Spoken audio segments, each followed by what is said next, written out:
So మీరు అంటున్నారు, మీరు చూపిస్తున్నారు ఈ ట్యాంకర్ కట్టింది తెలుగుదేశం పార్టీ హయాంలో, కానీ ఇప్పటి వరకు కూడా వాటర్ కూడా రాలేదని చెప్తున్నారు. ఇలాంటి ఇంకా ఎటువంటి సమస్యలు మీరు ఐడెంటిఫై చేస్తున్నారు? ప్రతి విలేజ్ లో కూడా మీరు వెళ్తున్నారు కదా. అంటే వైఎస్ఆర్ ప్రభుత్వ అధినాయకుడు వైఎస్ జగన్మోహన్ రెడ్డి ఏదైతే ప్రజా వేదికని కట్టి చంద్రబాబు నాయుడు ప్రజల సమస్యలు తెలుసుకుంటున్న సందర్భంలో దాంట్లో నేను కూర్చోను, ప్రజల సమస్యలు వినను అని ఆయన తాడేపల్లికే సొంతమైపోయాడు.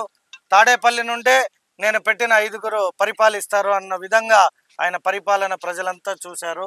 సో ఎక్కడ తెలుగుదేశం నాయకులు ఏది చేసినా దాన్ని కంటిన్యూ చేయలేని ఒక అసమర్థ పాలనని మనం గత 5 సంవత్సరాలుగా చూసాం. సో 2014, 2019లోనే జరిగింది అభివృద్ధి. 2019, 2024 ఏం జరగలేదంటారా?